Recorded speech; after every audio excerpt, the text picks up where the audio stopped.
IM Reverb is a convolution reverb plugin designed to deliver natural and authentic sounding spaces with a simple and intuitive workflow. It combines the realism of convolution reverb with a flexible set of controls that makes it super easy to dial in the perfect reverb for any situation. In this video, I'm going to take you from top to bottom through the plugin and show you how to get the most out of it. If at any point you want to learn a little bit more about IM Reverb, you want to do the free trial, or you want to pick up a copy for yourself, make sure you hit the link in the description below. So this is IM Reverb. It's a very user-friendly plugin to help you just get great sounding reverbs in your mix. Now, the first thing you want to do is load this up on a sound, whether you load it directly on a channel or whether you put it on an auxiliary channel and feed your signal into it through a send is totally up to you. For the examples in this video, I'm going to be loading the plugin directly to the channel that we're working on so that we can use the dry and wet blend and create examples this way. The first thing you want to do is choose the type of reverb you're looking for, whether it's a hall, a church, a room, a chamber, or whether it's more specific to a type of instrument like a vocal, guitar, piano, maybe drums. For this example, I'm looking for drums. So I'm going to click on this and then I'm going to come down to the next tab and I'm going to choose one of these presets to get started. So I'm using this on a full drum mix. So I'm looking for something like a drum room. I'm going to start with big drums and go from there.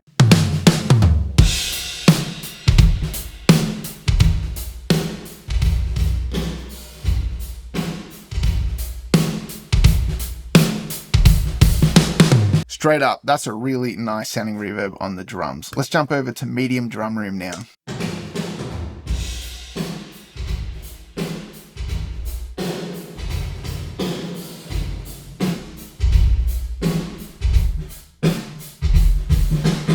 So you can hear these are some great sounding reverbs on the drums, and something that's really cool if you're jumping between presets like we were just then, if we want to, we can dial this back and we can set it where we want, maybe around 50% so we can really hear what the reverb's doing, and then we can lock it by clicking on this little padlock. Now when we jump between presets, that parameter won't change and we'll keep that dry wet blend.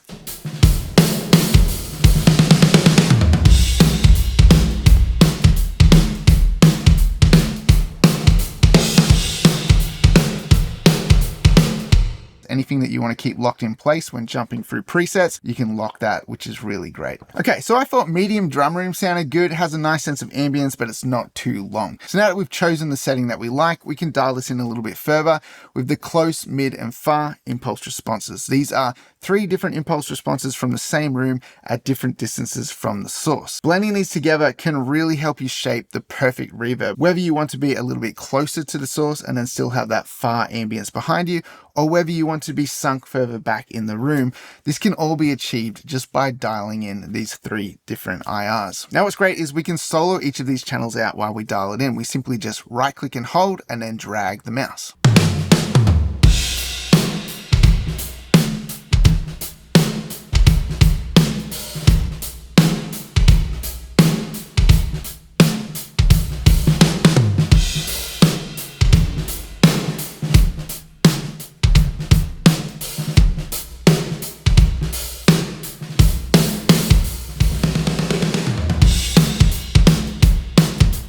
So that sounds great. Now, if we want to, we can adjust this even further by playing with the pre-delay, decay, size, and width. So while we dial this in, I'm going to have the wet signal a little bit louder so we can really hear what the reverb's doing.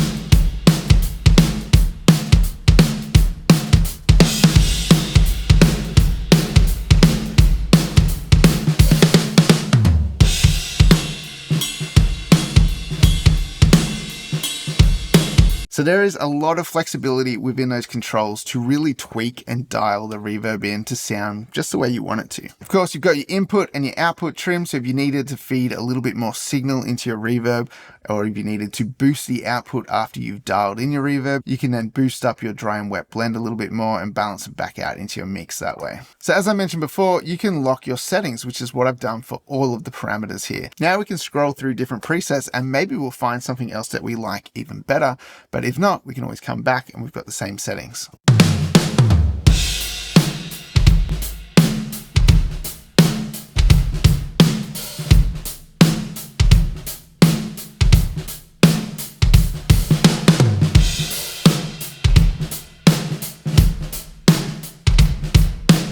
I don't mind the dry drum room. I actually think it would work well with the rest of the music in this track.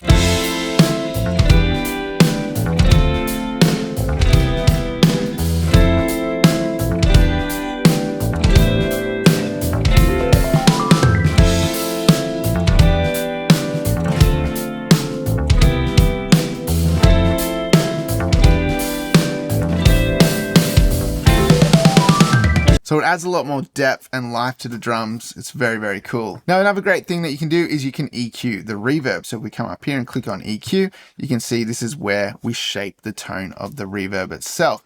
This is great, for example, with drums. There's a lot of low-end energy. Things can get a little bit muddy and boomy sounding. And as you can see, within this preset, there is already some EQ settings here dealing with that issue, which is really great. Let's jump over to a different preset, Wood and Stone Drum Room. Let's check this out. So again, the preset already has a couple of EQ curves built into it to deal with a little bit of low-end mud that can build up, and then also bringing out some of the upper mids, which will bring out a bit of that slappiness of the stone room. But of course, you can come in here and you can tweak this stuff yourself as well. So we're going to boost up the wet signal so we can really hear what's happening when we adjust the EQ.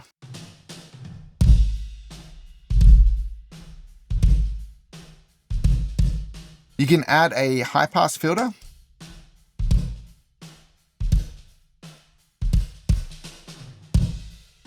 A low pass filter. There's also a high shelf and a low shelf that we adjusted at the start, and then 2 mid bands. So you can really come in here and tweak it and shape it how you like.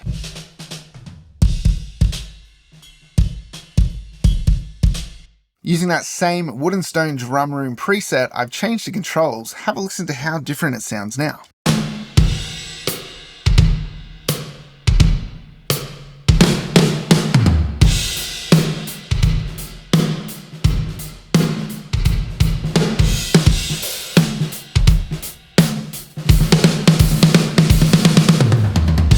So every preset is highly adjustable. So now that you've got an idea of the ins and outs of IM Reverb, let me show you how quick and easy it is to dial in a sound. I've got an electric guitar part that I want to make sound big and atmospheric.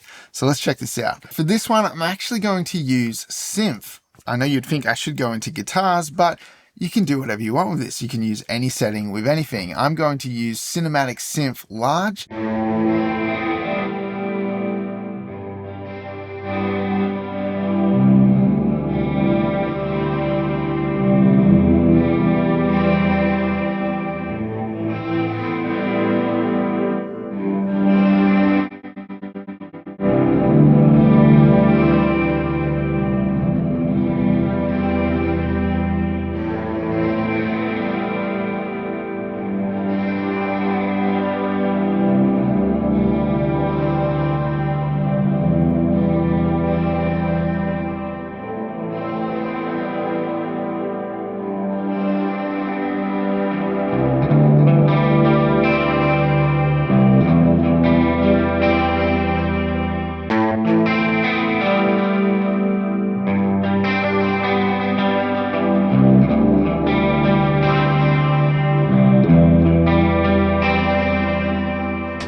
And that's how easy it is to dial it in. Just tweaking parameters, you can find a really cool sound. Now, I could obviously lock all of those and jump through different presets and search even further, but I think that sounds really cool. Now, one setting we haven't touched on yet is the far pan.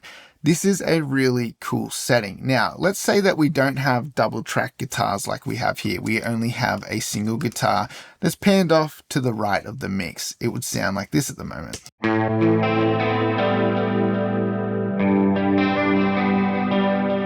As you can hear, most of the reverb is leaning to that side of the mix where the guitar is. It's kind of following it in its space. Now what we can do is we can change the panning of our far impulse response. Rather than following the signal off to the right, if we press inverse, it's actually going to do the opposite thing, and it's going to flip it and send it off to the left-hand side of the mix.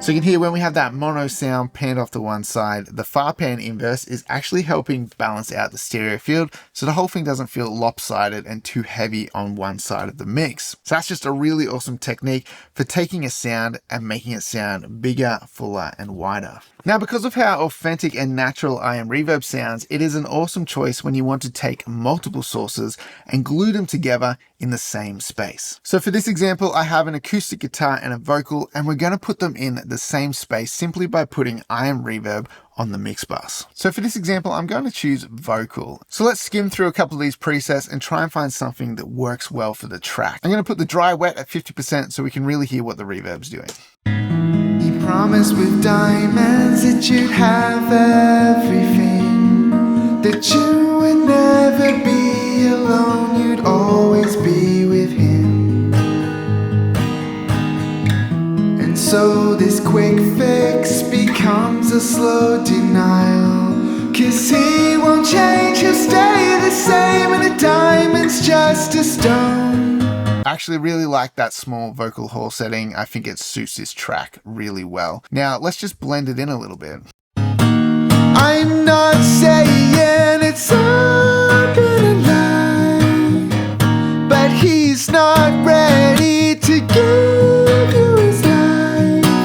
Ooh, it's time to make your mind up.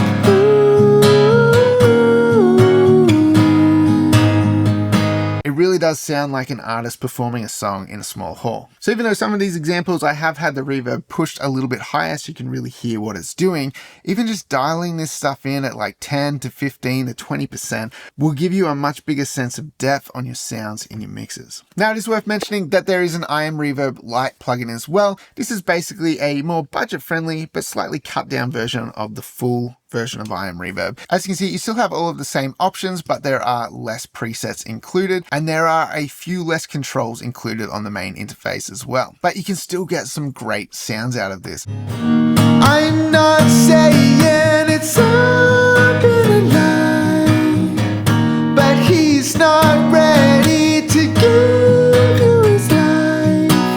Ooh, it's time to make your mind up. Ooh. It's also worth mentioning in the EQ section of IM Reverb Light, you only get a high pass filter and a low pass filter. This is still extremely handy for shaping the tone of your reverb. So the light version still sounds great. It's just cut back with a few less options than our full version. So hopefully now you have a really good understanding of how IM Reverb works and how to get the most out of it in your mixes. If you're not yet a user of this plugin and you want to learn a little bit more about it, or maybe you want to do the free 14-day trial, or even just pick up a copy of the plugin for yourself, make sure you use the link in the description below. Head over to IM Reverb's website and check it out for yourself. Thanks for watching, guys, and I'll see you in the next one.